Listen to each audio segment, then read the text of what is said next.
ऐजा धमकावे से काम ना चले वाला। हम लोग क्रिकेटर हैं और ये जो जोड़ी जो है ना, ये धमाल मचाने वाली है।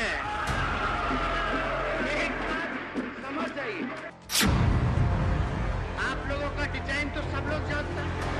क्या क्या आप लोग जो है रणनीति बनाते रहते हैं, हर जगह जो है कब्जाना है, ये करना है, सौहार्द को बिगाड़ना है, आपसी भाईचारा को भंग करना है। जो लोग डरेगा वो लोग मरेगा, जो लोग लड़ेगा वो जीतेगा। पिछले हफ्ते की बात है जब सीबीआई ने लालू यादव परिवार के कई करीबियों के ठिकानों पर बिहार से गुरुग्राम तक छापेमारी की। मामला रेलवे में भर्ती के बदले जमीन लेने वाले घोटाले का। तब सदन के भीतर बिहार में तेजस्वी यादव ने जो बयान दिया वो सुर्खियों में आया। जहां विपक्षों की सरकार है या जहां जहां बीजेपी हारती है या बीजेपी जिससे जिससे डरती है, वहां ये अपने 3 जमाई आगे कर देते हैं। पहला जमाई सीबीआई, दूसरा जमाई ईडी, तीसरा जमाई इनकम टैक्स। क्या अब सीबीआई की एंट्री भी बिहार सरकार बैन कर सकती है? सवाल की वजह है आरजेडी नेता शिवानंद तिवारी की तरफ से आया बयान, जिसमें दावा है कि नीतीश सरकार से बिहार में सीबीआई को जांच के लिए दी जाने वाली आम सहमति को वापस लेने की मांग हुई है। सीबीआई का जिस ढंग से दुरुपयोग हो रहा है और उन राज्यों में विशेष रूप से जहां भारतीय जनता पार्टी की सरकार नहीं है या भारतीय जनता पार्टी की समर्थित सरकार नहीं है, वहां ये सब कुछ हो रहा है। तो बिहार में भी लगभग वही स्थिति है।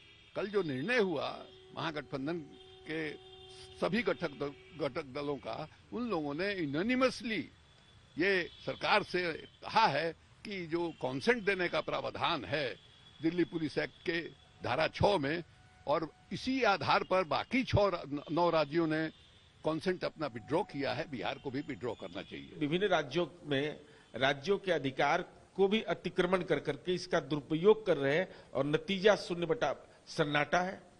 इसलिए सवाल तो खड़ा होगा ही। सीबीआई का राजनीतिक दुरुपयोग हो रहा है, इसको कहने से कहीं कोई दिक्कत नहीं। बिहार में सीबीआई का एंट्री 1996 में हुआ, जब लालू जी स्वयं मुख्यमंत्री थे, जनता दल के राष्ट्रीय अध्यक्ष थे और देश में जनता दल की सरकार थी। तो अब सीबीआई तो लालू जी की पार्टी ने लाया बिहार में। दुर्भाग्यपूर्ण होगा इस तरह का कोई निर्णय लेती है सरकार। तो देश में एजेंसी को स्वतंत्र रहना चाहिए और स्वतंत्र तौर पर काम कर रहा है। तो क्या नीतीश सरकार अब सीबीआई को बिहार में इन्वेस्टिगेशन से आने के लिए रोकने वाला फैसला ले सकती है? ये जब नीतीश कुमार से पूछा गया तब साथ में तेजस्वी यादव भी खड़े दिखे। शिवानंद तिवारी का बयान आया सर सीबीआई को लेकर कि बिहार में प्रवेश करने से पहले उसको इजाजत लेनी होगी। नीतीश ने फिलहाल सीबीआई को जांच की इजाजत न देने वाली मांग के सवाल पर तवज्जो नहीं दी। लेकिन अगर नीतीश सरकार ऐसा फैसला लेती है तो क्या नुकसान जनता का होता है? इसका दस्तक देते हुए हिसाब और जवाब जानिए। देश में 21,000 करोड़ रुपए से ज्यादा का बैंक घोटाला है, लेकिन जांच अटकी हुई है क्योंकि बंगाल की ममता बनर्जी सरकार, छत्तीसगढ़ की भूपेश बघेल सरकार, राजस्थान के अशोक गहलोत सरकार, महाराष्ट्र में रह चुकी उद्धव सरकार, पंजाब में रही कांग्रेस की सरकार ने भी सीबीआई को हजारों करोड़ रुपए के बैंक फ्रॉड की जांच की इजाजत ही नहीं दी। दरअसल देश में कुल 8 राज्य ऐसे हैं जिन्होंने देश की सबसे बड़ी जांच एजेंसी सीबीआई को जनरल कंसेंट यानी कि आम सहमति नहीं दी हुई है। इनमें से ज्यादातर वो राज्य हैं जहां पर बीजेपी या बीजेपी गठबंधन की सरकार नहीं है। इन 8 राज्यों में से 5 राज्य ऐसे हैं जहां पर इजाजत न मिलने के कारण 21,000 करोड़ के बैंक फ्रॉड की जांच अटकी हुई है। आम आदमी बैंक की एक किश्त ना दे पाए तो नोटिस आएगा, किसान ट्रैक्टर का लोन न भर पाए तो घर से ट्रैक्टर खिंच जाएगा। लेकिन हमारे देश के 5 राज्य ऐसे हैं जिन्होंने सीबीआई को इजाजत जांच की नहीं दी तो हजारों करोड़ रुपए का बैंक फ्रॉड करने वाले आजाद हैं। संसद में मार्च तक दिए गए आंकड़ों के मुताबिक महाराष्ट्र में 101 केस ऐसे हैं जिन पर सीबीआई को जांच की सहमति तत्कालीन राज्य सरकार से न मिलने की वजह से 20,312 करोड़ रुपए के फ्रॉड की जांच अटक गई। पंजाब में तत्कालीन कांग्रेस सरकार की इजाजत न मिलने से 12 केस रुके, 299 करोड़ रुपए की जांच अटकी। पश्चिम बंगाल में 6 केस में 293 करोड़ रुपए की बैंक धोखाधड़ी की जांच फंस गई। छत्तीसगढ़ में 8 केस ऐसे हुए।